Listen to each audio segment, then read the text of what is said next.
Welcome. It's No Apologies on Beck, where we are unafraid to speak the truth. I am your host, Rick Becker. Our co-host tonight, Andrea Toman. Hello. Back into house. Welcome back. Thank you. Thanks for being here.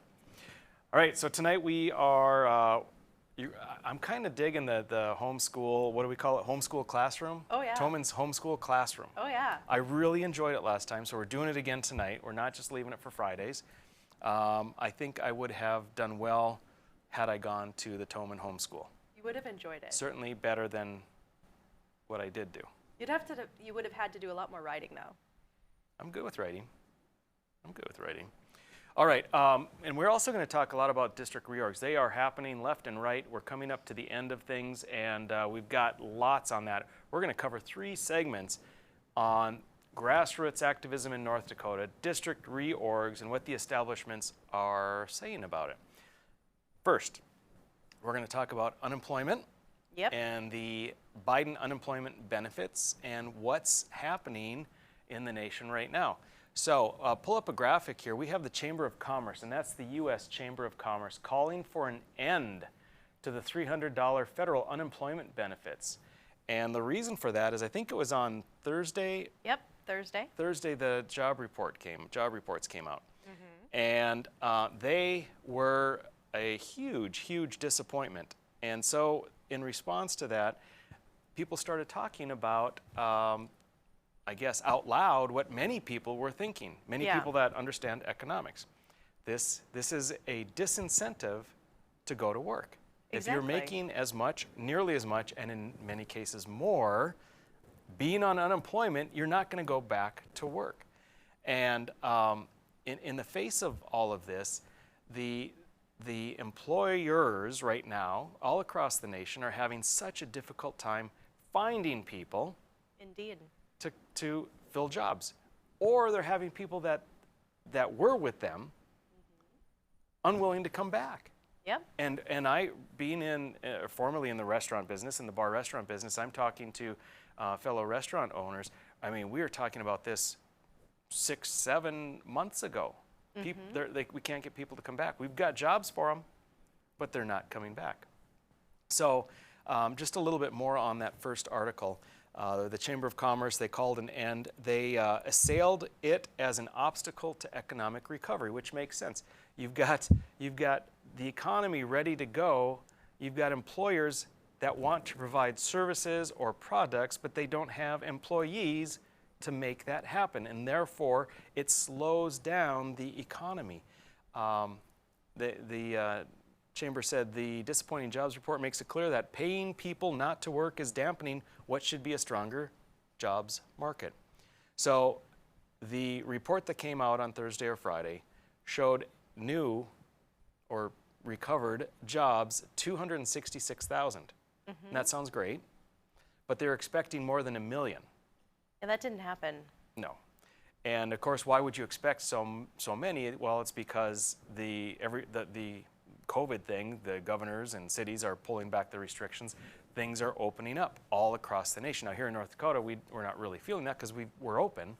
Right. But in many other places like Holy, we're starting to open up.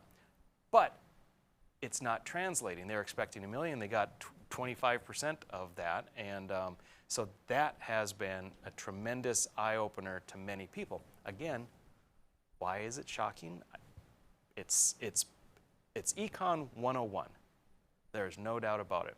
Absolutely. Anything the government subsidizes, and then that's what happens, that's what continues. And also, what you subsidize, the cost goes up, like tuition or any number of other things. So does that mean that wages go up?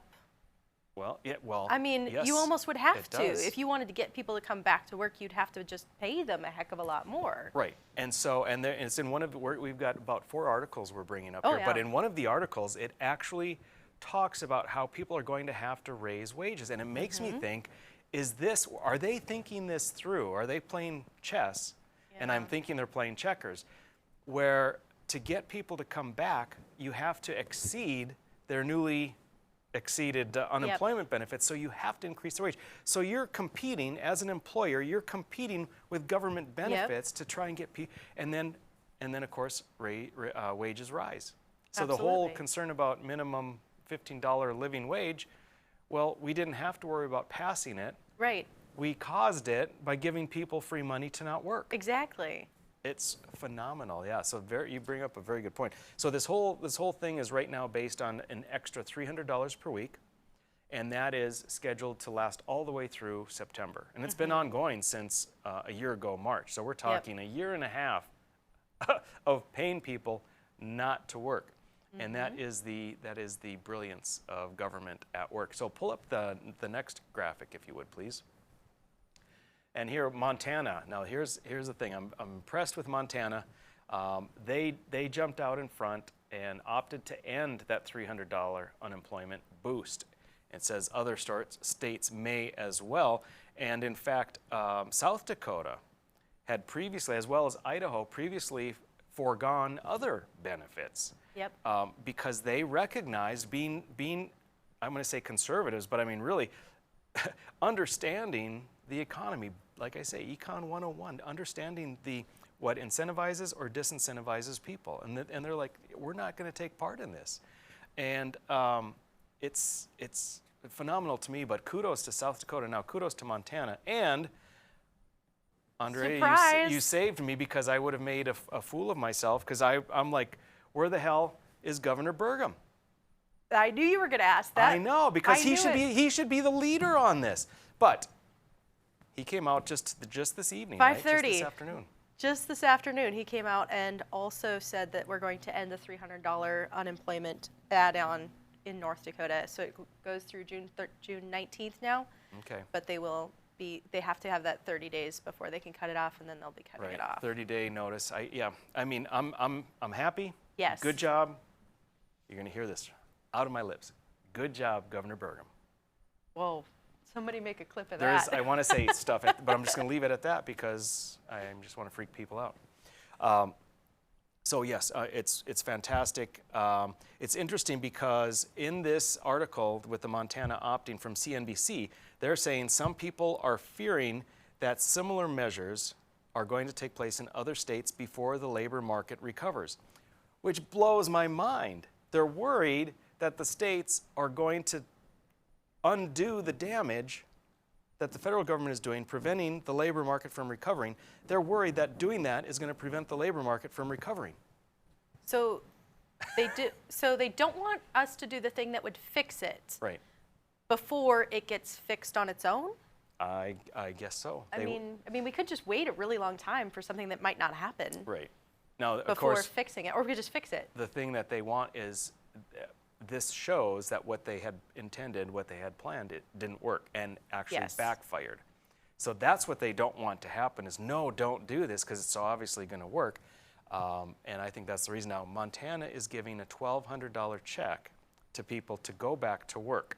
Okay. Which is not something I would do. If a job is available for you, then take the job. Yeah. You know, we don't have to switch out and say we're going to take away this benefit and replace it with a different benefit. The job's there. Right. The economy is back, man. The economy's back. Just go back to your job. Absolutely. Yeah. Let's see. Weekly job postings are near record highs, and the labor shortage is affecting nearly every industry in the state, according to the Montana Department of Labor and Industry. But some labor experts disagree with the state's move. They argue existing policies shouldn't be removed until there's a full recovery. So they have right in their face that every industry is suffering and desperately needs jobs. So there's I don't know. Something like 16,000 listings posted in North Dakota right now, job listings. Yeah, it's phenomenal. And 8,000 people on unemployment or so. Right. So it's I mean, it's not one-to-one. It's time to drop those suckers off. Let's hit the next graphic here. All right, some companies are blaming stimulus benefits for their hiring struggles, saying workers can earn more money on unemployment. I mean, yep, that's a no-brainer. That's where we're at here. Keep in mind that it was $600 a week for a good part of 2020 and then dropped down to $300. There was discussion of $400, but they fortunately dropped back to $300. And this is the article, Andrea, where they are talking about how higher pay will likely be offset with higher prices for consumers. So they're taking that next step. They're saying, You're going to have to raise wages to overcome this government ridiculous intervention. And what that means is that people will pay higher prices for those same products. Unbelievable. Let's go to the next graphic. All right, Joe Biden says weak jobs report makes clear the need for more stimulus. See, this is the left, Andrea. This is the left. They kind of screw incredible. something up and they say, you know what we need to do to fix it is do more of what we did. If we could only do more, it would fix it. It would fix it. And I had this quote lifted, Senator Kramer. Kudos to him as well. And he says, today's disappointing jobs report is a result of the federal government incentivizing people to stay home and seek enhanced unemployment benefits rather than finding a job, even as employers are actively looking for more workers. So, good job, Senator Kramer. Good job. I think that's going to do it for this segment. But there you go, folks. Federal government screwing things up, and you've got governors taking the bull by the horns, or in the case of North Dakota, the bull by the tail. Either way, they're taking charge of the bull, baby. Taking charge of the bull. All right, next up, we're going to be talking about grassroots conservatism. Stick with us.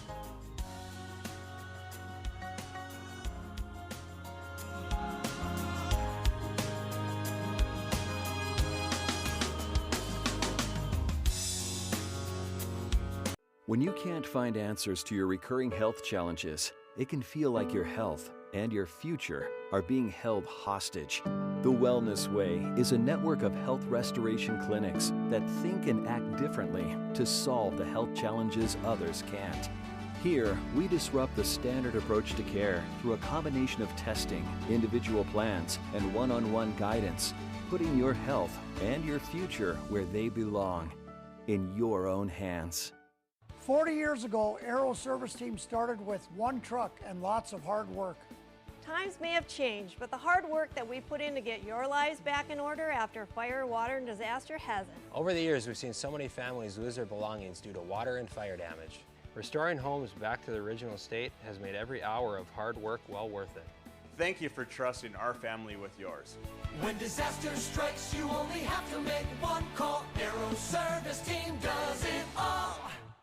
It's every American's right to bear arms. At Mandan Sporting Goods, we're here to help you support your Second Amendment rights, which reads, a well-regulated militia being necessary to the security of a free state, the right of the people to keep and bear arms shall not be infringed. Whether you're looking for a pistol for personal defense or collector gun, we have the staff to help you. We also have the area's largest inventory of ammo and reloading supplies. Mandan Sporting Goods, the area's local gun and ammo specialists. 40 years ago, Aero Service Team started with one truck and lots of hard work. Times may have changed, but the hard work that we put in to get your lives back in order after fire, water, and disaster hasn't. Over the years, we've seen so many families lose their belongings due to water and fire damage. Restoring homes back to the original state has made every hour of hard work well worth it. Thank you for trusting our family with yours. When disaster strikes, you only have to make one call. Aero Service Team does it all. Every great pizza has a secret. At New York To Go, that secret lies in our perfectly recreated New York water, the key ingredient to making our signature New York-style pizza. We also feature gyros, with the region's only gyro meat spit, plus Nathan's hot dogs, calzones, and our delicious jumbo buffalo wings. Try a 14-inch or our special giant 20-inch pizza tonight. You gotta know how to fold them if you want to hold them. New York To Go, we deliver for you. Hey Bucks fans, if you're planning an outing, birthday, or employee appreciation night, then bring your group out to the Buck Stop for a night of fast-paced, high-scoring football. Your group will receive discounted tickets, options for reserved seating, scoreboard messages, VIP services, swag, and a space to gather during the game. You can also participate in pre-game ceremonies, halftime entertainment, in-game contests, and more. Call 701-595-0771 or visit bismarckbucks.com/tickets. All GA is first come, first serve. We'll see you on the turf. Go Bucks!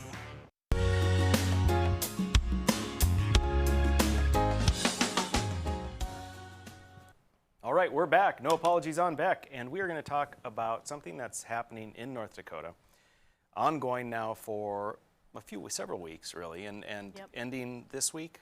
This week's it. This is the final. So within the Republican Party, and Andrea, is it also the same time frame for the Democrat Party? Yes. I would assume so, yeah. So the parties need to do reorganizations. Each party has 17 district organizations because there are, wait, did I say 17? 47. 47 districts. Okay. 47 districts. There are 47 districts that each have 2 representatives, 1 senator. Each of those districts has a Republican and Democrat Party organization. And at this point in time, this is the time of year where they do reorganization, where they choose their officers, as well as any other business that they want to deal with. And so it's fairly routine. A lot of reorganizations happen where there's maybe 10 people or 20 people, unless there's something contentious, and then you have an influx of people. Now, what is happening across the state, and we've talked about it on this program before, is that there is, we'll say, a lot of discontentment on behalf of a lot of the constituents throughout North Dakota.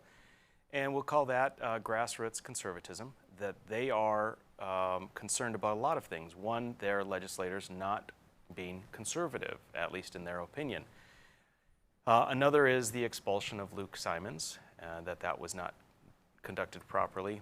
And then, depending on the district, there are various other concerns as well. But overall, there's this dissatisfaction. And there are districts where people are coming together and organizing to say, we've had enough. Now, I love it. I'll tell you, I absolutely love it. And it has nothing to do with whether I agree with them, which almost all the time I think I do, because they're showing dissatisfaction that the legislators are not being conservative enough. And God Almighty knows that that is absolutely 100% true.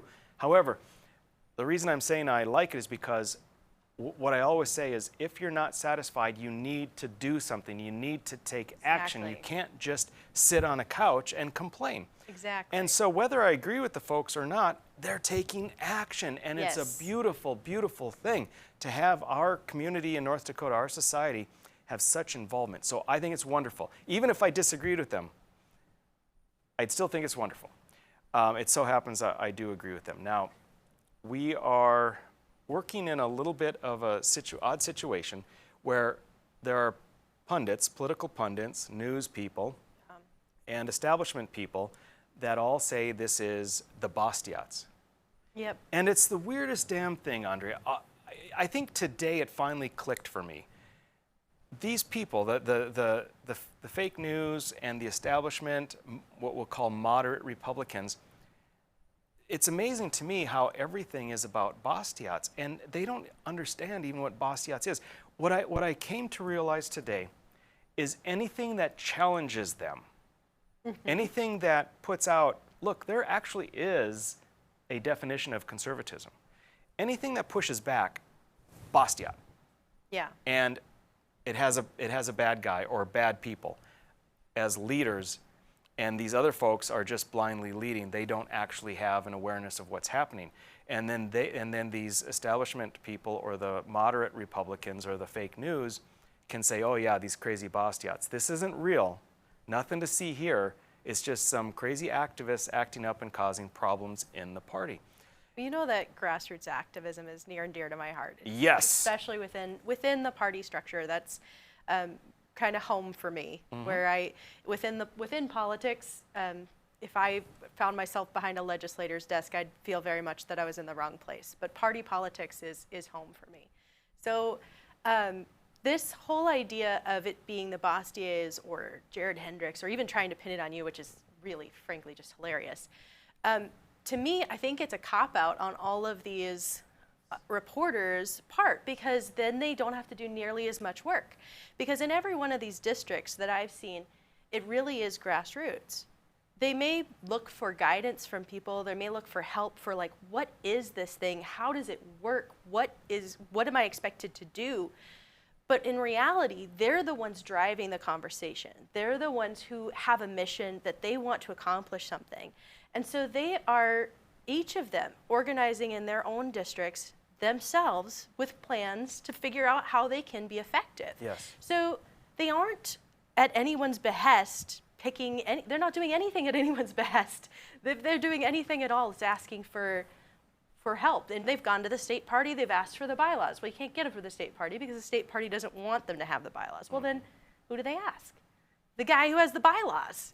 So, and it happens to be Jared. So like, and that's only because he, like I, have worked in the districts and we've been to the reorgs, and so we've asked those questions before. And that's the only reason I think we have any involvement, really, is because we've asked those questions before. And that makes us someone that can answer the questions. Yeah. And I think it's, as you pointed out, it's a cop-out. When you say that these problems, or this situation that's causing me some heartburn, it's not my fault. No. It's Jared Hendrick's fault, or it's Becker's fault, or it's Bastiat's fault, is exactly that, Andrea. It's a cop-out. And it's even more than that. It's sort of self-protective psychologically, because they don't have to be reflective or insightful and say, am I voting the right way? Am I representing? Because clearly there's some concern here. They don't have to do any of that. They just point, bad guy, not my fault. Exactly. And pull up the first graphic, if you would, here. This is a message I received where they say you are 100% correct about not doing what people are freaking out about.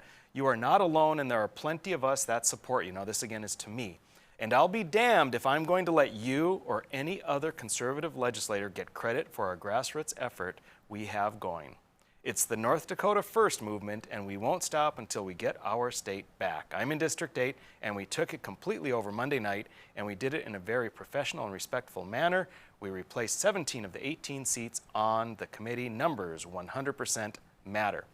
So, I mean, I think that's beautiful. That is exactly what I'm saying, is even for me to want to take hold of this organization or these groups of peoples, it's not an organization, is not respecting what's really at heart, which is what they believe. It's their motivation. They want the change. How wrong would it be for me to say, oh yes, this is going to be my thing? It's just, no. Pull up the next graphic, if you would. And this one says, P.S. We are a part of that brush fire out here that Jared Hendrick spoke about on your recent No Apologies show, though we started independent of his efforts. He is doing a great thing, raising awareness. So exactly to your point again, Andrea, the people are coming together. They have their own motivation. They're self-motivated, but they're smart enough to say, you know, we're new to this. We should probably tap into a resource that has experience. And so they have been giving Jared Hendricks a call. No question about it. So, well, we'll call that part one. We're going to talk about this for another couple segments, but this is a real thing, folks. It's across North Dakota. It's true conservatism, it's true grassroots, and it's a wonderful, wonderful, amazing thing. Stick with us. We'll be right back.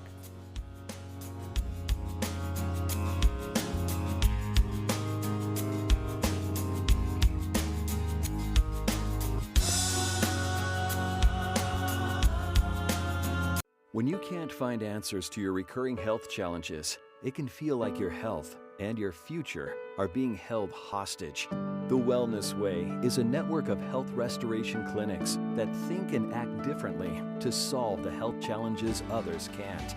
Here, we disrupt the standard approach to care through a combination of testing, individual plans, and one-on-one guidance, putting your health and your future where they belong, in your own hands. 40 years ago, Aero Service Team started with one truck and lots of hard work.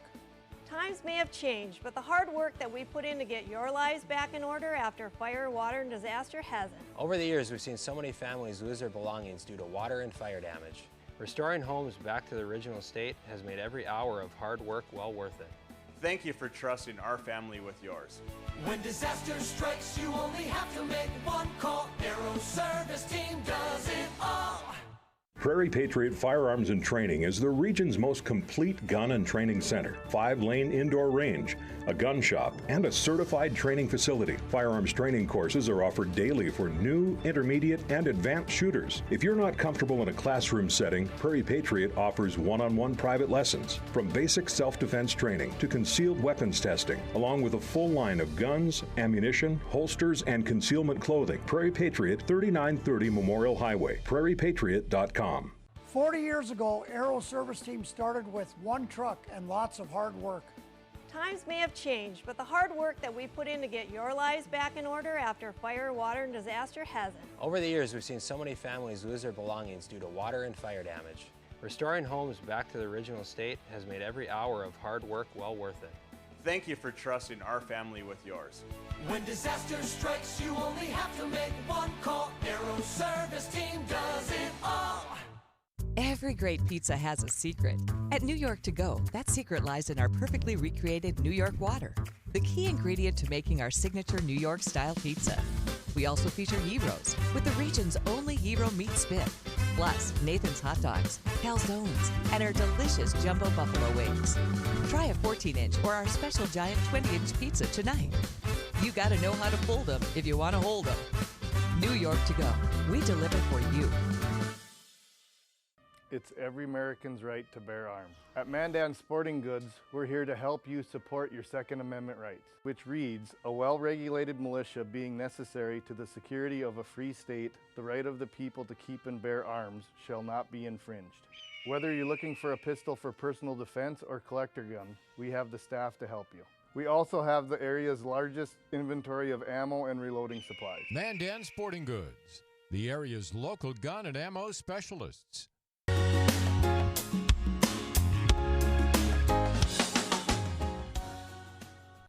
All right, we're back, and it's No Apologies on Beck. We are talking about district reorganizations, but really bigger picture, we're talking about grassroots activism in the conservative movement. Absolutely. And we have a wonderful thing going on, and there's so many facets that are interesting, which is why we gave it 3 segments tonight. The dynamic between what I call the establishment, what Dustin Goverlo called party liners, tomato, versus people that really are looking at the platform and saying, this is what will make North Dakota great, what makes America great, etc., and want to follow that. So many interesting things. One of the things I wanted to bring up is there's this odd thing, and we mentioned at the beginning of the last segment. They want to tie these district reorgs and the uprising, if you will, to Bastiats, which, again, Bastiats are just a loosely associated group of legislators that want to better follow the North Dakota Republican platform. That's it. There's no, anything outside of these group of legislators talking about bills, various legislation, it's not Bastiat. Now, I think what they mean is Bastiat aligned, and they use that phrase Bastiat aligned, but again, there's no coordination. What they mean by Bastiat aligned is people that want to follow the Republican platform. Right. That's what they mean. And isn't it weird? Isn't it weird to you? They can't call it Republican platform aligned. Right. That they are maligning people that are associating with each other to further the Republican platform.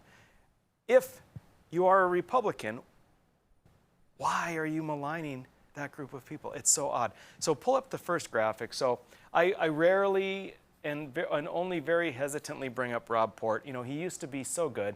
He thinks he hasn't changed, and he thinks that various legislators, including myself, have changed. And I could do a whole show on that, but wow.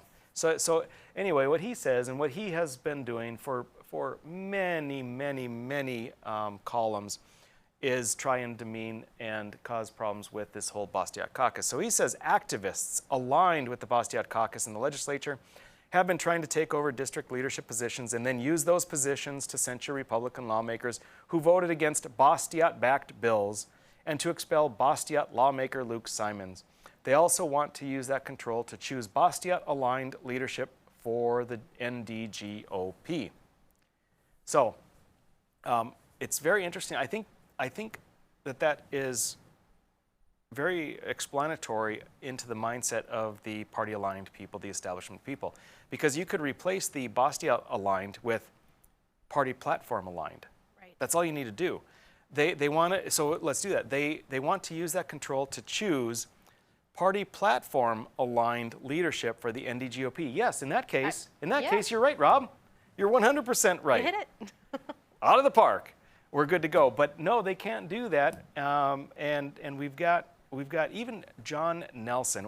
I need to get his quote. It's somewhere around. I wrote it down on a piece of paper. But John Nelson, who's up in District 14, and he, to a newspaper reporter, said in a quote that he does not represent the Republican platform. He actually said that. He doesn't represent the Republican platform. He represents the Republicans and the Democrats and the independents in his district. And you know what, I can tell you that that is the case, because if you look at various rankings, whether it's the American Conservative Union or whether it's Rob Port, who did rankings in 2013 and 2015, the people that say that they're moderates, the people that have the biggest problem with Bastiat, the people that are being censured by the grassroots organizations or grassroots group of people in their districts are at the bottom, where John Nelson is, for example. At the very bottom of the rankings for Republicans as far as conservatism. Yeah.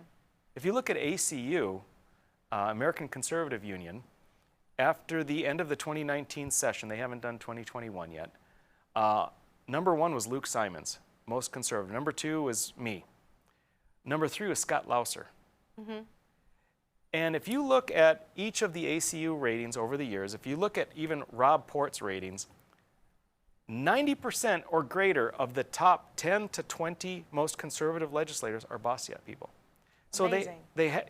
yeah, you know what, we'll do a segment. We'll do a segment and I'll get the exact numbers. We're going to show it. It's amazing that the people that they are trying to demonize are the people that are actually doing what the North Dakota citizens want them to do.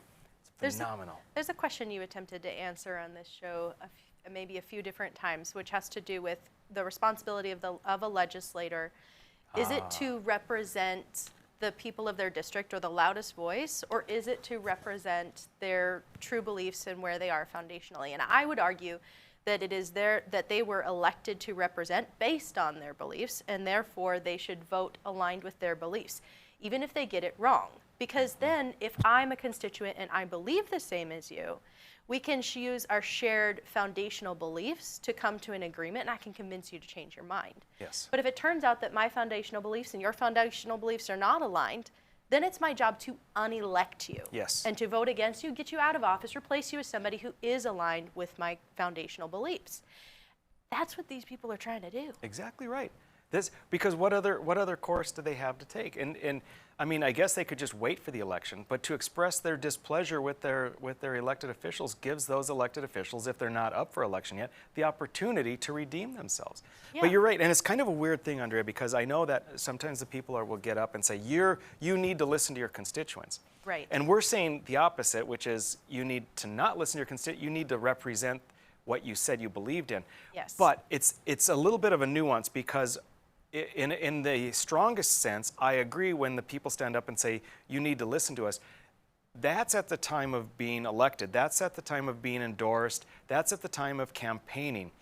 You listen, you need to listen to the people who elected you based on what you said. That's, I think, what they mean most, not to flip-flop in the wind depending on who is emailing you the most. Please don't. So I hate, it's weird. You have to get in the weeds a little bit, because on one hand we're saying, no, you don't listen to your constituents. But that's not exactly what we mean. But you listen to them at the voting booth, because that's what happens. Right. You're that's not exactly aligned right. philosophically, out you go. The people voted you in based on what you said you believed in. Stand up for it. And in that manner, you listen to them, meaning you hold true to what you said you stood for. Exactly. Like I said, if my foundational beliefs, your foundational beliefs are the same, and you voted wrong, I can convince you, because we share foundational beliefs. Exactly right. Exactly right. Flip up one more graphic here.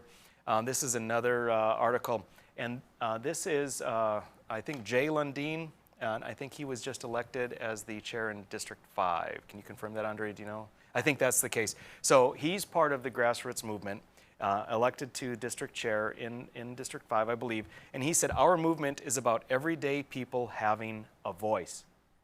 And that is what we are going to go out of this segment on, because that's very simply and very, very well said. It's about the people having a voice, and if the establishment people don't want to hear it, then do it at your own peril. We are going to be back for another segment on grassroots activism. Stick with us.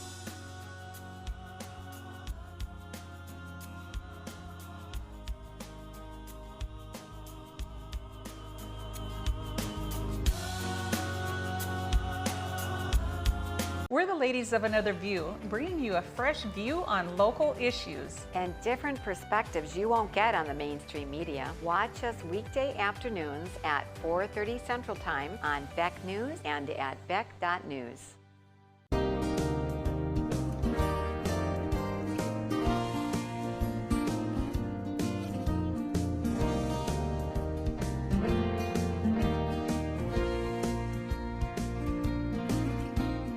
When you're buying windows, make sure you're comparing apples to apples. Hi, I'm Jesse with the Window Source. We only sell you the best windows and doors for the best price. Call the Window Source. Just because you pay less doesn't mean you get less.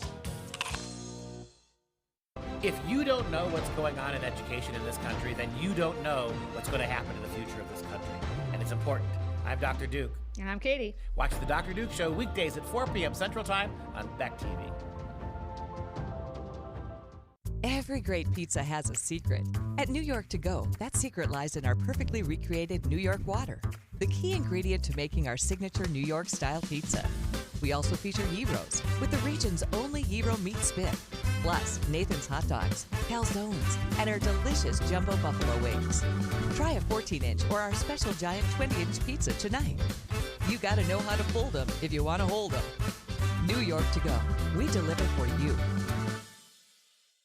It's every American's right to bear arms. At Mandan Sporting Goods, we're here to help you support your Second Amendment rights, which reads, a well-regulated militia being necessary to the security of a free state, the right of the people to keep and bear arms shall not be infringed. Whether you're looking for a pistol for personal defense or collector gun, we have the staff to help you.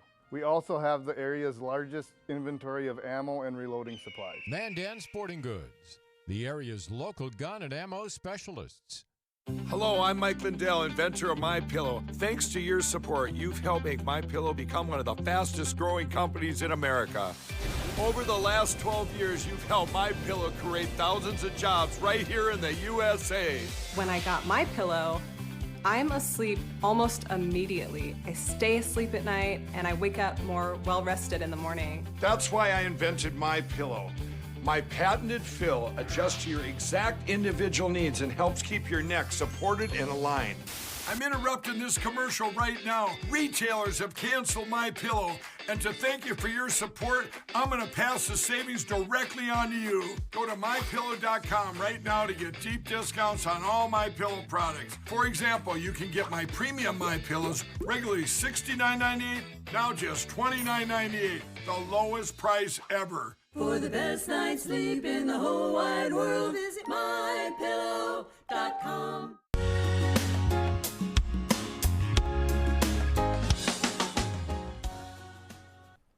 Welcome back. It's No Apologies, your after-hours oasis of sanity. I'm your host, Rick Becker, co-host Andrea Toman tonight. And again, I'm sure. Absolutely. So we're on our third and final segment tonight of talking about district reorganizations and using that as a platform in which we can speak about grassroots activism, conservatism. How does that mesh with the status quo? Yes. So we've covered a lot. One of the things, we made it very clear that this has nothing to do with Bastiats. You're not going to get to take credit for this one. Right, and it's a slam. Or the blame.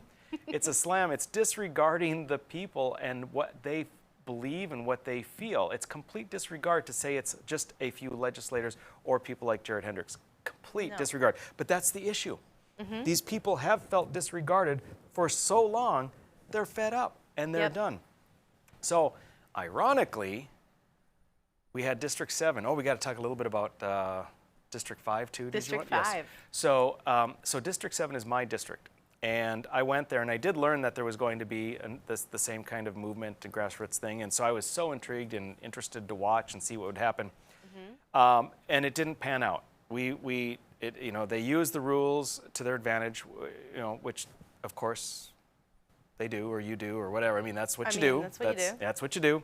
I mean, it's better than cheating to win. Right. As far as I'm aware, there's no cheating. And it just takes vast numbers to overpower the parliamentary procedures to say, try as you might, we're still going to come out victorious. In District 7, my district, the grassroots uprising did not come out victorious. They didn't work.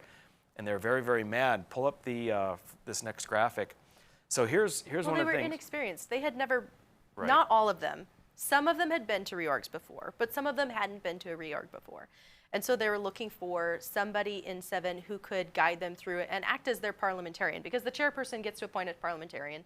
So the chairman has a parliamentarian on his side. Yes. And they wanted to have a parliamentarian on their side. They were barred from allowing anyone outside of the district to enter. So that kind of put them at a disadvantage because they didn't have somebody with parliamentary district level organization experience within the district. Right. So let me ask you about that because, well, first, do you guys have that graphic? It's a couple of messages I received. So yeah, for a guy that supposedly is the mastermind behind all this, because I have that much time, I'm catching a lot of flack from people that were unhappy with how things turned out. So just 2 out of many examples I have here. Rick, where were you last night? You avoided the people who voted for you. I thought you were a constitutionalist. And then I answer, yep, I'm a constitutionalist. The thing is that there was nothing to do. They didn't do anything illegal. They didn't cheat, per se. The next one says, Rick, you didn't stand up last night.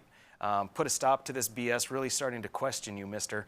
You're either part of the solution or you're part of the problem. Rick, tell me right now, which one are you? Are you for the people or are you for the government? You're going to see the biggest amount of recalls coming around the state, and if you think you're going to sit back and let that happen, you're going to be on that list too. So I suggest that if you want to be a leader, get off your ass and challenge what happened last night, and I mean challenge it legally. Use some of that money you have that the rest of us people don't have and challenge that legally. So I think that's a person who's just angry with the outcome. Now the scoop is, as I said before, I love what's happening. I respect what's happening, and it's truly grassroots. It's not for me. Now, if something would have been done illegally or true cheating, absolutely I would have stood in the way. Sure. But the issue is you got to have the numbers. You got to play the game. They didn't have it. I love seeing it, and I hope that they stay involved. But for those folks on the establishment side that think I'm the mastermind, I'm catching a lot of flack. I mean, there's probably a couple ways to disagree with that. One is, you absolutely have to bring the people. And this is something that I will say to anyone who wants to get involved. It doesn't matter if you have a copy of the bylaws. It doesn't matter if you know Robert's rules. It doesn't know how good you are at parliamentary procedure. If you have more people, that's like it. That's the goal. That's the point, is bringing more people and getting them involved. And do you have that much experience with parliamentary procedure, specifically Robert's rules? No. No, you use, what is it, Masons? Masons. Masons is what you use in the legislature. So I'm it's not kind an of expert unfair at to that. expect you to take that role anyway. Right. And I understand they see me as a person who has been at the forefront of conservatism in the legislature. They would have hoped that I could have bailed them out, but the problem was there wasn't the illegalities that they thought were taking place. Now, I think it was ill-advised to bar people who weren't residents from District 7 from coming in. Just because of the optics and making people feel frustrated. Letting those extra 4 or 5 people wouldn't have changed anything. Now, they had the same kind of situation in 5, but Which they is in had Minot. up in Minot, they had a lot more people, and they had people from the district who understood parliamentary procedure and they understood Robert's rules. And because of those 2 things, they were able to combat a existing district chairman who was willing to ignore the vote of the people so that he could just continue to have his way. He called for a voice vote to approve the agenda. It was voted down. It was voted down again because he was going to proceed with it as if it had passed. They called for division. They stood up to raise hands. He turns to his parliamentarian. He says, it's not even close. It's obvious he lost at that point. Wow. That was a blow me away kind of moment. Very impressive. That's crazy. So it worked there. And the biggest thing I'd have to say, Andrea, is as in District 5, huge victory, right? Yep.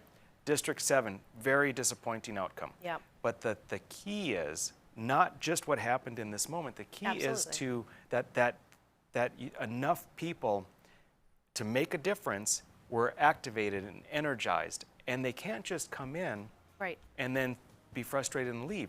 This is the time to say, okay, we weren't successful in 7, we were in 5, we were in several other districts, we weren't in several other districts. Yep. But now that we're activated, now that we recognize that we are kindred spirits wanting something better for North Dakota, believing in conservatism, now is the time. Stay involved, stay active, get some of that institutional knowledge and experience, and in 2 years, you'll take it over. You will absolutely take it over. So anyway, good job, conservative, grassroots people. Keep it up, even the ones that are angry at me. What can you do? Stay active, and we will have control of the party. So, back to Toman's Homeschool Classroom. Next segment, stick with us. When you can't find answers to your recurring health challenges, it can feel like your health and your future are being held hostage.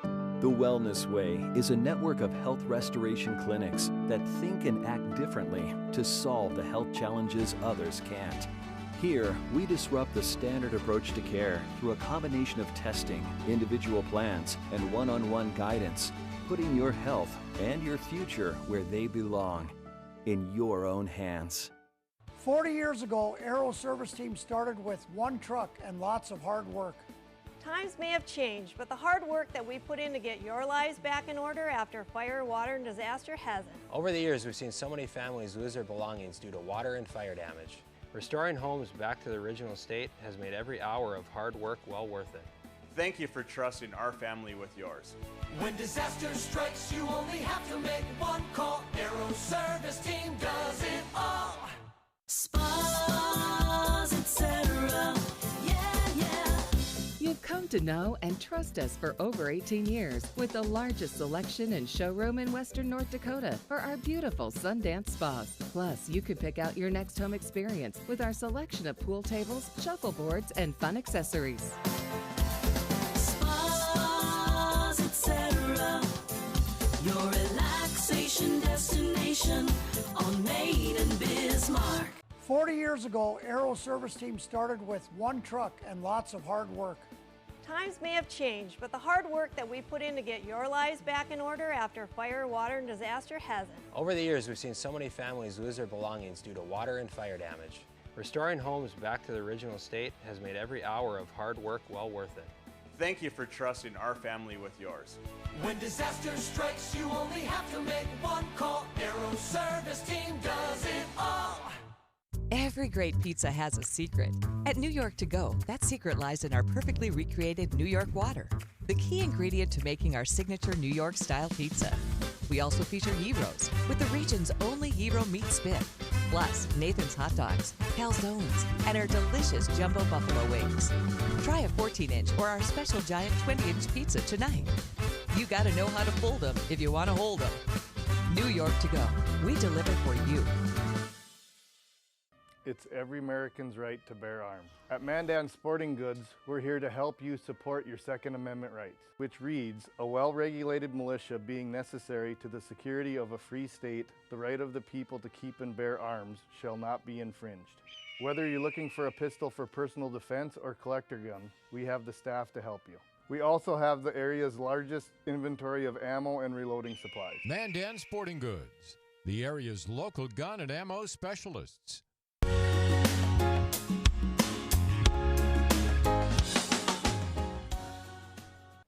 All right, we're back. It's No Apologies on Beck. You guys made it. Made it. It's our final segment, and it's Toman's Homeschool Classroom. You got it. I'm going to get an A+ today.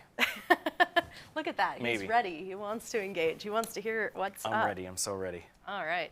So today we're going to continue our discussion from 19th century Okay. America. Yes. That's the 1800s, I believe. Yes, the late 1800s. Correct. Okay. So you're familiar with the name Andrew Carnegie? Yes. Yes. So he emigrated to the United States at the age of 12, started working from a very early age. He did benefit from a generous friend's personal library that offered to allow him to read books, check them out, and he was a very studious individual. He worked very, very hard. If capitalism has virtues, he exemplified them.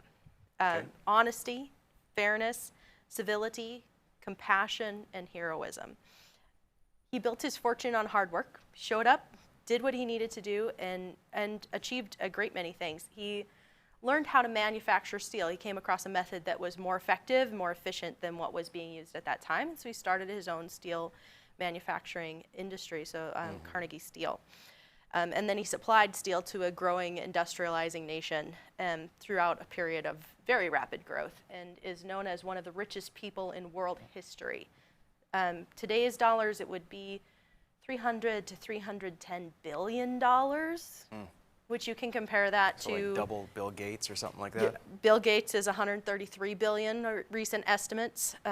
Elon Musk 157 billion. Jeff Bezos 193 billion. So he outpaced all of them. But he also made it his mission to give it away. He wrote the Gospel of Wealth, which was a short pamphlet essentially on his view of his responsibility as a self-made man and what his responsibility, commitment, duty to the community was. And in his thinking, under capitalism, humanity benefits. That if we're all gaining more, there was the richest society had been up until that point, looking at it collectively. So here was what his view of how he should handle wealth was. He said, men of wealth should set an example of modest, unostentatious living, shunning display and extravagance, to provide moderately for legitimate wants of those dependent upon him, and after doing so, consider all surplus revenues which come to him simply as trust funds, which he is strictly bound as a matter of duty to administer in the manner which in his judgment is best calculated to produce the most beneficial results for the community. And that was really a direct tribute to the thinking of the time. So there's social Darwinism and this idea of if you pull yourself up by your bootstraps, you yourself are better and community is better because of the effort that you put in. And so part of the reason he sponsored libraries, in addition to his own personal experience as a youth and how that impacted him, but he believed that by putting in front of people who are poor an opportunity to learn and grow and do better, that they would do that. And that kind of neglects the fact that they weren't eating, so didn't have much time for reading. But that was definitely where he was at with it. He said, the man who dies thus rich dies disgraced. And he ended up giving away all but his last $1 million That's crazy. out of all of his wealth and fortune. So my question is, what duty does the self-made man have towards society? That's interesting. I am going to take a different approach. I think that Carnegie was spot on for a sense of morality as he saw it. And also, this was a time where capitalism was just starting to really take off. Industrial Revolution had been going on for a few years, and people in extreme poverty were much, much greater in number. I mean, you know, infinitely greater in number because we have almost nobody in extreme poverty now. But you see then the disparity of what his income was and the people in dire, dire need. So some of that works. Also the illiteracy, the hunger, all of that. So he recognized that he could do so much good by giving this excess income, if you want to call it that, the marginal income. And I think that there is some difference. Not that that's not good. It's still very, very good. But I think that the duty of the capitalist is to do capitalism. Now, what you do with the profits that exceed what you are going to use, like Carnegie did, fabulous. Build libraries, feed people, do what you're going to do, because that is an important part of a moral society. But without any of that, still being the capitalist, which is providing the products or services that are the highest quality possible at the lowest price possible, division of labor, all of the things that are so important in capitalism, is what actually brings people out of poverty. Far more. I mean, infinitely more than what his donations did. His charity did not bring people out of poverty. Capitalism, people who are self-serving, they want to make a profit so that they can provide for their family, provide for their offspring, do great things with what's in excess of that. But because their self-motivation is what allowed people to rise out of poverty all around the world. That self-motivation is what caused the standard of living to come up.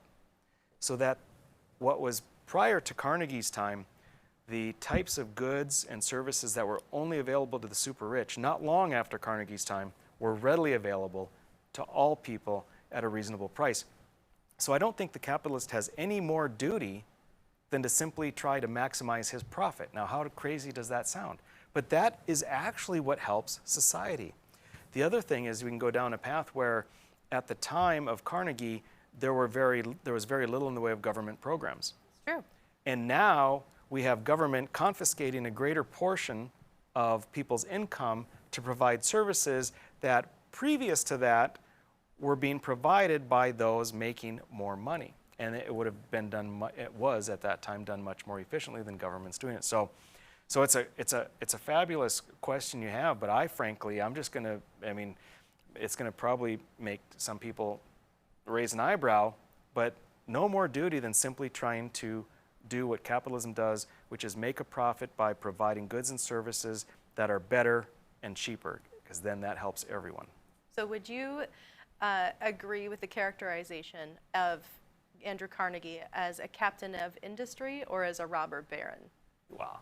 Yeah, he's a captain of industry. The whole robber baron concept is from this idea that there's zero sum. If he makes more, that means other people made less.